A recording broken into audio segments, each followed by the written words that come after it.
Bem-vindos ao CEAF, bem-vindo colega Edilson Vitorelli, que nos brinda aqui com a sua presença, colega procurador da República em Campinas, um estudioso da área de processo civil, que já esteve aqui conosco há algum tempo atrás, aí discutindo o novo processo coletivo. É um prazer tê-lo aqui no CEAF do Ministério Público. Obrigado, o prazer é todo meu. Aproveite o Rio Grande do Sul e o Ministério Público está à disposição. Então, diretamente ao nosso bate-papo aqui, eu gostaria de começar fazendo uma pergunta, Vitorelli, à luz ali dos teus novos conceitos de classificação dos interesses defendidos pelos legitimados nos processos coletivos, né?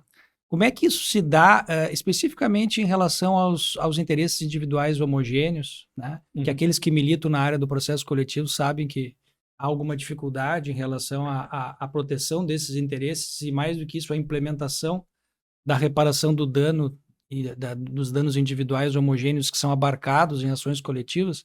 Como é que se dá isso na prática à luz desses novos conceitos? Tu terias algum caso paradigmático para nos trazer aqui? Deixa eu te contar um caso, então, para a gente começar. Obrigado aí ao CEAF pelo convite. O meu estudo sobre processo coletivo nasceu de uma audiência pública que eu fiz. Lá, mais ou menos há uns 15 anos atrás, eu era procurador da República em Governador Valadares, Minas Gerais, que é o meu estado, e recebi uma ação civil pública declinada, que tinha vindo de outra localidade, relativa a uma usina hidrelétrica no município de Itapebi, que fica na Bahia, mas cujo lago ficava em Minas Gerais, num local, numa cidade que eu gosto muito, porque é uma cidade cujo nome já diz onde ela é. A cidade se chama Salto da Divisa, porque fica bem na divisa de Minas Gerais com a Bahia. E eu não tinha a menor ideia do que estava acontecendo, porque eu não tinha proposto essa ação tinha vindo declinada de outra localidade, e eu falei, quer saber, eu vou lá fazer uma audiência pública nesse lugar para ver o que aconteceu. E essa ação tratava exatamente de direitos de alguns grupos especificamente afetados pela mudança das características do rio. O rio era rio, foi barrado, passa a ser lago, e isso muda essas características, muda diversas características da ictiofauna, da qualidade da água. E aí eu resolvi ir lá. Só para você ter uma ideia, Salto da Divisa é tão longe de Governador Valadares que era mais perto ir de avião para Porto Seguro e voltar de carro para Minas Gerais. Tal era a distância a percorrer pelas estradas mineiras. E aí fiz isso. Cheguei lá, fiz a audiência. Uma das categorias que tinha sido lesada era a categoria das lavadeiras. Veja que curioso. Mulheres que lavavam roupa no rio Jequitinhonha, usavam as pedras do rio para quarar, né, como se diz em Minas Gerais, não sei como se diz isso aqui no Rio Grande do Sul, a roupa branca e deixá-la mais branca. Eu também não saberia fazer isso, nem que fizesse um outro doutorado. E essas mulheres, então, me disseram que elas não podiam mais lavar a roupa no rio, porque o rio agora era um lago e a qualidade da água cai muito, como sempre cai, e não permitia mais isso. E no licenciamento ambiental e na própria ação civil pública, o que se pedia era a melhoria de uma lavanderia coletiva que tinha sido construída para elas. E elas me disseram uma coisa naquele momento que me marcou muito e me fez escrever minha tese de doutorado, que foi, doutor, não é isso que a gente quer. Ou seja, o pedido que constava da ação civil pública não era o pedido que atendia aos interesses daquelas mulheres, daquele grupo que estava ali. Isso me fez pensar muito sobre o que nós fazemos no processo coletivo, sobre como o processo coletivo interfere na vida das pessoas, na vida real das pessoas, e me colocou muito em dúvida sobre essas nossas classificações de direitos, porque eu comecei a pensar, poxa, será que isso é um direito individual homogêneo? Será que isso é um direito coletivo? Porque, afinal de contas, elas eram uma coletividade de lavadeiras e a lavanderia ia ser construída para todas. Então, elas não iam ter um atendimento individualizado. A pretensão, portanto, seria indivisível, né? Para gente, para colocar na nossa linguagem, seria uma pretensão indivisível que elas utilizariam. Mas, ao mesmo tempo, a lesão não deixa de ter um aspecto individual envolvido, né? Porque cada uma tem um prejuízo.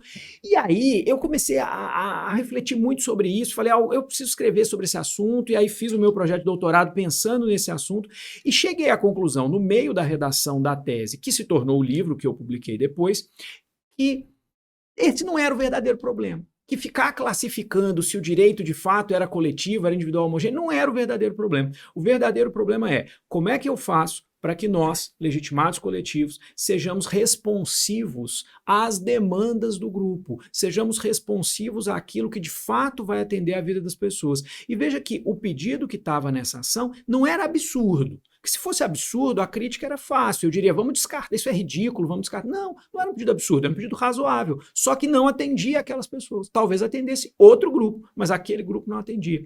E aí, a minha proposta, então, foi: vamos parar de pensar nas características do direito em abstrato, portanto, do direito do consumidor, ou do direito do trabalho, ou do direito ambiental, e vamos pensar um pouco mais nas características do conflito, nas características do litígio. E o quanto esse litígio impacta sobre a vida das pessoas reais que estão sendo que estão sendo abarcadas por aquele processo que tenta resolver o litígio. Então, para pegar um exemplo, dois exemplos, né, que tradicionalmente seriam referidos como individuais homogêneos. Você vai ter pequenas lesões ao consumidor, então cobranças indevidas, alguns tipos de achaques contratuais aí que são muito frequentes, e ao mesmo tempo você vai ter situações de grandes acidentes de consumo que mutilam pessoas, que lesam pessoas, que mudam a vida dessas pessoas para sempre. Então, a minha percepção naquela época foi o seguinte: nós não podemos colocar o rótulo de direitos individuais homogêneos em tudo isso e querer tratar tudo isso da mesma forma, porque um passageiro de companhia aérea que tem uma cobrança indevida de R$20 é muito diferente de uma pessoa que consumiu cerveja Baker e agora está com uma lesão cerebral grave, precisando fazer reparação, precisando fazer inúmeras atividades de fisioterapia, de recuperação, como os meus conterrâneos lá em Minas Gerais. Tudo isso, na classificação tradicional, são direitos individuais homogêneos. Não é? São indivíduos que foram lesados no contexto de relações de consumo e que têm prejuízos específicos. Agora, dá para tratar isso tudo do mesmo jeito? A minha perspectiva é que não. Então, o que eu pretendi criar é uma categorização que, de certa forma, desculpe te interromper, mas de certa forma é uma subversão da lógica do civil law, né? É isso aí. Partindo do fato e buscando o direito. Né? Perfeito. Nós estamos acostumados a partir do direito, fazer a subsunção do fato à norma jurídica. Nós raciocinamos muito do abstrato para o concreto. E a minha ideia foi fazer exatamente o contrário, talvez até porque a minha experiência de vida é no chão da fábrica. Eu sou procurador da República de primeiro grau, então a minha experiência é o caso. E eu quis construir, a partir do caso, soluções que fossem responsivas às necessidades do caso, e não das abstrações que a gente costuma criar. E isso então, a minha ideia é: você vai ter uma categoria de litígios, uma categoria de conflitos para tratar dessas pequenas lesões que são irrelevantes para os indivíduos, embora sejam relevantes para a coletividade como um todo, porque são relevantes para o equilíbrio da concorrência de mercado, são relevantes para a regularidade do mercado consumidor, e uma outra categoria de litígios que exigirá coisas completamente diferentes de nós, legitimados, para tratar de situações graves que mudaram a vida das pessoas muito significativamente, como esse caso da cerveja contaminada. Nessa perspectiva, Vitorelli, assim, eu fico imaginando, né, alguns casos concretos que já passaram por mim, né, e é possível, eu te perguntaria, é possível conciliar, né, essa busca do consenso, especialmente nas causas complexas ou os litígios irradiados, né, que é de acordo com a tua definição do livro do processo coletivo, é possível conciliar a busca do consenso em todas essas variáveis da causa, que são inúmeras, nós sabemos, né, com a obtenção daquele resultado prático mais rápido e efetivo em relação àquilo em que já há o consenso, que o consenso já está pré-determinado. Excelente. Como é que nós vamos conciliar essas questões? Essa é uma excelente questão. Eu acho que nesse ponto, né, o que você está trazendo é a diferença, é o papel da participação do grupo no processo. Ao mesmo tempo que a gente não pode criar um processo que nunca mais ande, porque a gente vai passar o resto da vida discutindo as divergências, as dissidências que existem ali no grupo, a gente também não pode fazer um processo que ignora o grupo quando esse grupo é importante, como aconteceu nesse caso lá de Salto da Divisa das Lavadeiras. Quer dizer, se alguém tivesse ido lá, conversado com elas antes de elaborar a petição inicial, provavelmente não teria feito esse pedido, né? Teria feito um outro pedido. Então, aqui é aquele cenário em que a diferença entre o veneno e o remédio é a dose. A gente vai precisar conseguir achar a dose certa de participação que permita a construção de uma pretensão apropriada às necessidades do direito material litigioso e, ao mesmo tempo, não inviabilize a tramitação do processo, porque todos nós que temos experiência prática sabemos que conduzir uma ação civil pública já é difícil, já é demorado, já é tormentoso, então isso não pode virar uma espécie de discussão interminável da relação e a gente não chega em lugar nenhum. Por isso que um dos pontos centrais do meu livro, que é uma questão que gera até alguma polêmica entre os processualistas, é dizer: a participação processual não é de característica essencial, ou seja, ela não é um fim em si mesmo. A participação do grupo no processo não é um fim em si mesmo. Ela é instrumental, ela é um instrumento para a gente produzir um processo melhor. Então, a gente deve buscar essa participação enquanto ela for um instrumento para produzir melhores resultados para o grupo. A partir do momento que ela for um mero evento de catarse coletiva ou um evento de fazer um debate, isso não é mais coisa de processo, isso é coisa de ciências sociais, isso é coisa de ciência política, não é um problema de processo. Não que não seja relevante. Os grupos, muitas vezes, precisam, sobretudo nesses grandes desastres ambientais, precisam sofrer juntos, precisam ter espaços para verbalizar as suas preocupações, para verbalizar o modo como eles percebem aquela situação. Eu não tenho nada contra isso. A minha única questão é que isso não é um problema de processo. O problema do processo é colher o que há de relevante nisso para a produção de um resultado social significativo decorrente da nossa atividade enquanto legitimados coletivos e da atividade do Poder Judiciário, se ele estiver envolvido, se for uma solução judicial da controvérsia. Ou seja, para usar uma expressão mais genérica, para a solução pelo sistema de justiça. Se o sistema de justiça, lato sensu, incluindo nós, defensoria, o judiciário, precisa dar uma resposta apropriada. Eu acho que a participação é um capítulo dessa resposta, porque dificilmente em litígios de grande complexidade nós teremos boas respostas sem participação. Agora, em casos simples, em casos bobos, em casos que já há consenso, perder tempo em fazer audiências públicas e reuniões, etc., para simplesmente discutir a relação, eu não defendo, não é isso que eu apoio. Você chega a vislumbrar assim, a possibilidade, nessas causas mais complexas, de obtido o consenso em relação a algumas questões que envolvem, inclusive, tutela de urgência, né, do Ministério Público. Nós estamos aqui no Ministério Público, mas de resto isso valeria para todos os Sim. legitimados, extraordinários, né? Do Ministério Público atuar na causa só defendendo aquela perspectiva onde há o consenso, quando ele verifica que realmente as demais questões estão bastante conturbadas, que a dificuldade de chegar a um denominador comum, de estabelecer uma atuação parcial do Ministério Público. Eu fico imaginando como isso se daria na prática, né? O momento em que o Ministério Público faria um arquivamento parcial do inquérito civil em relação a isso, né? Não sustentando que não há ilicitude, mas sustentando algum defeito de, se é que a gente pode chamar assim, não sei se é essa a expressão que tu utiliza, de legitimação em relação à tutela daqueles interesses e seguindo em relação aos demais, ou através de TAC, ou através mesmo de ação judicial.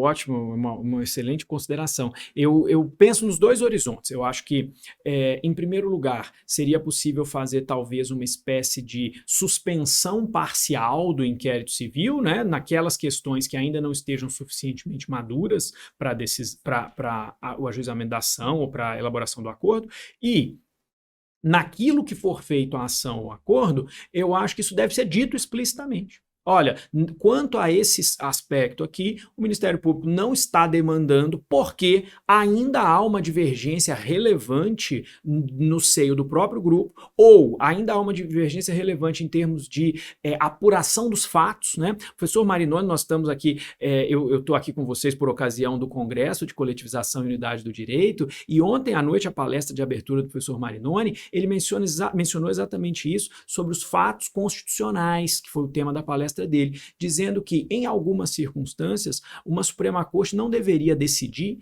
porque os fatos não estão suficientemente claros, não foram suficientemente esclarecidos, inclusive porque não há consenso científico sobre determinado fato. E acho que vale a mesma questão aqui para nós.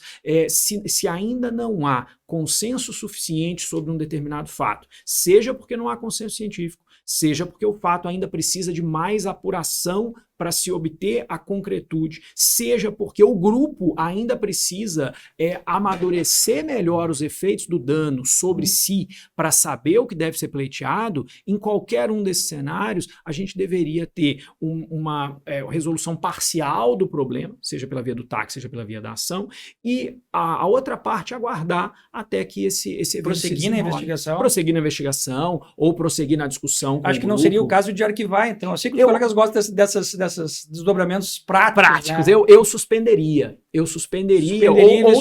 Ou continuaria. Se houver algo para se fazer, seguiria para fazer eventualmente algum exame, alguma perícia. Ou então suspende, deixa amadurecer o assunto um pouco. Acho que a gente precisa ter essa humildade, e foi isso que o Marinoni pregou ontem com muita precisão, de entender que nós estamos lidando com fatos muito complexos e que nem sempre a gente vai ter todas as respostas, né? E se a gente só for resolver um assunto, imagina um desastre ambiental, eu atuo nos casos de Mariana e de Brumadinho, imagina se a gente só for resolver a questão quando a gente tiver uma solução para tudo. A gente não teria feito a inicial até hoje, porque até hoje não tem solução para tudo. Então, eu acho que a gente tem que caminhar com segmentos da resolução do problema, na medida em que isso for viável, e ir conduzindo em paralelo o inquérito civil naquilo que ainda não for viável. E, eventualmente, se realmente houver uma dúvida, aguardar um pouco.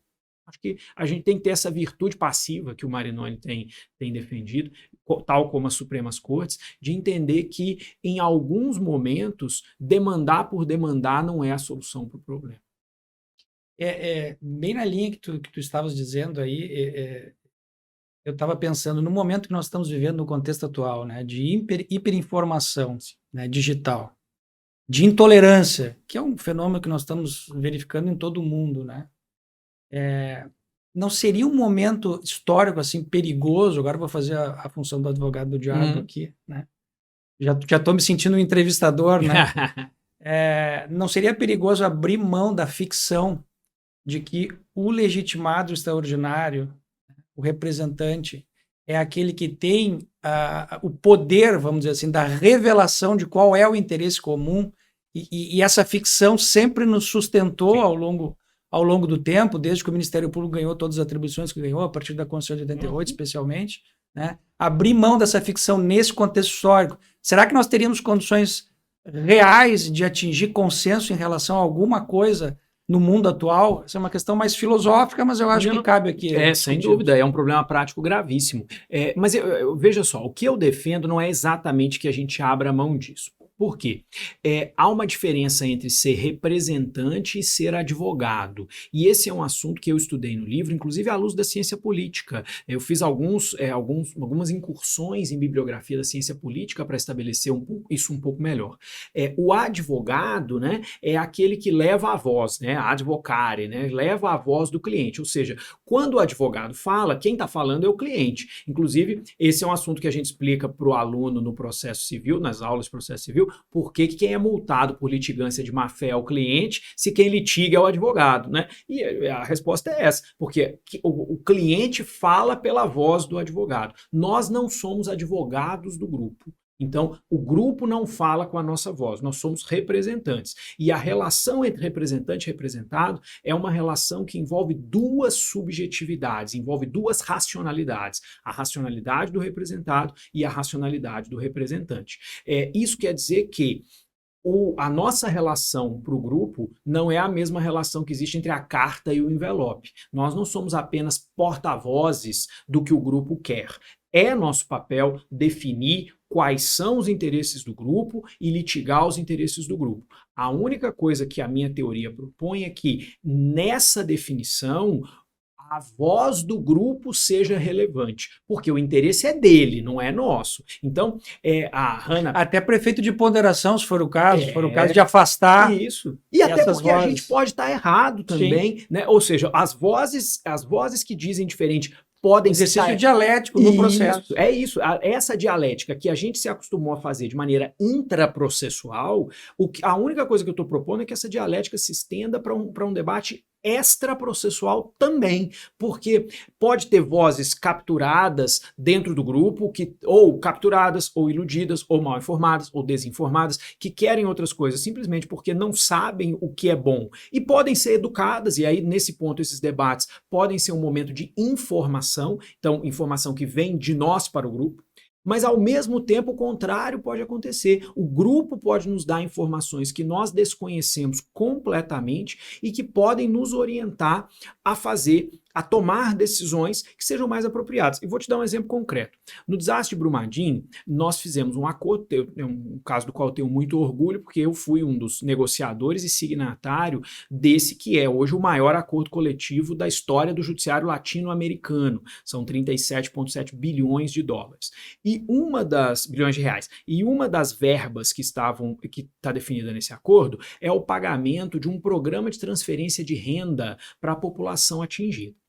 E esse programa de transferência de renda tem um valor pré-definido, o que significa o seguinte: quanto mais gente receber, menos tempo o dinheiro vai durar. E a pergunta é, quem deve receber? Nós tínhamos que tomar essa decisão. O acordo não diz. Quem tomaria essa decisão são os comprometentes, o Ministério Público Federal, o Ministério Público de Minas, a Defensoria Pública de Minas e o Estado de Minas. E a pergunta é, como é que nós vamos fazer isso? O que nós fizemos? Ouvimos a comunidade. A gente tinha uma estrutura de apoio a essa participação, que são as assessorias técnicas independentes, que é até tema do meu próximo livro, que está saindo agora. E essas assessorias, a nosso pedido, realizaram 165 reuniões comunitárias para ver o que as pessoas preferiam, como que as pessoas preferiam que esse dinheiro fosse pago. Se pagava para todo mundo ou se pagava só para as pessoas mais pobres. Se eu tivesse que tomar a decisão, eu teria dito que era para pagar só para as pessoas mais pobres, porque isso faria com que o dinheiro durasse mais e apoiasse, e as pessoas precisam mais. O grupo disse, não, a gente prefere que pague para todo mundo, porque todos são atingidos, todos nós nos identificamos como atingidos, e a gente acha que se isso for segregado e uns recebem, outros não, isso vai ser pior para as relações das pessoas. O que eu achei um resultado curiosíssimo, porque como o número de pessoas de baixa renda no Brasil é lamentavelmente maior do que o número de pessoas de alta renda, era fácil que essas pessoas, nas reuniões, superassem as de alta renda, inclusive numericamente, e vencessem, né, esse debate. E não foi essa a opção do grupo. E nós acatamos. Então, o pagamento hoje é feito, salvo para pessoas de altíssima renda, o pagamento é feito para todo mundo que está nas poligonais atingidas, mesmo pessoas que têm renda um pouco maior. E aí, porque o grupo quis assim. E eu falei, ok, se é isso que o grupo quer, não é o que eu teria feito, mas se é isso que o grupo quer, se não há nenhuma evidência de que essa opinião é ilegítima, equivocada ou foi influenciada por algum aspecto inapropriado, e a gente não tem mesmo nenhuma evidência disso, então por que não? Por que não fazer? Por que impor a minha visão de mundo a essas pessoas? Veja como isso é complexo. Eu estava imaginando aqui, lembrando de algumas angústias que eu já vivenciei na área de defesa do consumidor. Uma questão que é muito presente para quem trabalha na área do consumidor, não sei se já atuaste na defesa do consumidor muito especificamente, eu costumo dizer a defesa do consumidor de hoje e do consumidor de amanhã. Isso é um grande problema. Porque, inclusive, o senso comum, vamos dizer assim, dos consumidores, quando há qualquer questão, né, que envolva um órgão de defesa do consumidor, é o dia de hoje, né? É o preço que aumentou aqui, né? É a conduta que de alguma forma trouxe algum prejuízo ao mercado consumidor hoje. E o órgão de defesa do consumidor, ele fica muito suscetível e sensibilizado por esse clamor, que inclusive é reproduzido até na mídia, né? Uhum. E aí ele fica naquela dificuldade de tomar a melhor decisão, porque ele vislumbrando mais adiante, entendendo como é que funciona o sistema econômico, ele entende que se algumas medidas forem tomadas hoje, até num primeiro momento pode satisfazer o mercado consumidor, mas isso vai alijar empresas, enfim, do mercado, e lá adiante vai diminuir a concorrência e o resultado vai ser muito pior para o consumidor. Então ele tem uma visão mais lá na frente. Então, veja a dificuldade nesse momento, né, de colher a informação. Certamente, se você fizer uma reunião do grupo, você vai ver aquela tensão voltada para a resolução já. Baixa o preço, faz isso, tabela, né? É isso que nós queremos do órgão do consumidor. Mas lá adiante você vê que isso vai ter um reflexo negativo. Então, tem toda essa dificuldade também nessa dialética, de estabelecer esse tipo de discussão, uma discussão até mais técnica e mais aprofundada. Não é fácil a nossa função, né? Não é fácil, mas talvez se essa discussão for bem feita, ela também ajude as pessoas a entender por que essa determinada posição não vai ser adotada. Mas, sem dúvida, são acho que dois grandes problemas que a gente tem aí quando a gente trata de questões de grupo. Primeiro é esse dos ausentes, né? Pessoas que hoje não estão aqui participando da reunião, a gente tem esses ausentes em vários níveis. As pessoas que não participam hoje, as pessoas que não buscaram, não vieram à reunião, as pessoas que no futuro podem ser afetadas por essa reunião, por essa decisão, as pessoas que de alguma maneira não entendem o que está em jogo ali. Então esse é um problema, né? Como que a gente atua bem em nome dos ausentes. E o segundo problema é o conflito mesmo, quando as pessoas têm de fato duas posições, 3, 4 posições antagônicas sobre a condução daquela situação. Os dois pontos são muito relevantes, mas os dois pontos acho que reforçam a minha tese de que nós não somos advogados. Nosso papel não é chegar no final da reunião e dizer, tá bom, então vamos votar. Quem prefere que faça isso, quem prefere que faça aquilo, e a gente simplesmente adotar a solução majoritária. Nossa opinião é compreender qual é o interesse do grupo. E se esse interesse do grupo for compatível com todas essas variáveis que da nossa posição de representante a gente enxerga, promover esse interesse do grupo. É a diferença entre vontade e interesse. Uma coisa é o que eu quero, outra coisa é o que é meu interesse. E se a gente pensa bem, a gente entende isso. E as pessoas entendem isso na nossa vida cotidiana. A minha vontade é passar a vida comendo fandangos e vendo Netflix. Mas isso não é meu interesse, não é? Sim. Então, as pessoas entendem isso. É razoavelmente fácil entender que a nossa vontade nem sempre é compatível com o nosso interesse. Então, o papel do representante, o papel do legitimado é também essa atuação. Também fazer essa atuação. Excelente, Vitorelli. Infelizmente, já estamos nos encaminhando aí para o final do nosso bate-papo.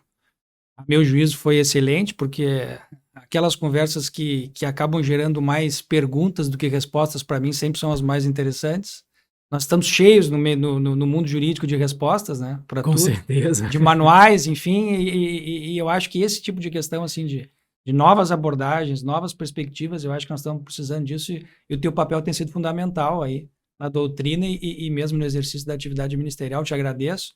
E te abro aí a possibilidade de fazer umas considerações finais aí antes de nós encerrarmos esse bate-papo muito agradável. Obrigado, foi um prazer. Eu acho que o que a gente fez aqui hoje representa muito de quem eu sou, tanto na minha carreira profissional quanto na minha carreira acadêmica. Eu tenho a felicidade de estudar aquilo com que eu trabalho e trabalhar aquilo com que eu estudo. E essa retroalimentação da academia com a atividade prática, por mais que seja às vezes muito extenuante para mim, mas é muito encantadora, porque a gente consegue ver a teoria criando uma realidade melhor e ao mesmo tempo a gente consegue ver a realidade alimentando uma teoria melhor, uma teoria que não é simplista, uma teoria que não quer estar cheia de respostas para perguntas que ninguém fez, né? Porque isso infelizmente é o que a gente muitas vezes tem no direito, a pessoa que está criando o problema para ele mesmo resolver. Nós que somos do Ministério Público já temos tanto problema que a gente tem que tentar achar respostas para problemas reais, concretos, e é isso que eu venho tentando fazer e fico muito grato aqui ao CEAF por poder compartilhar isso com você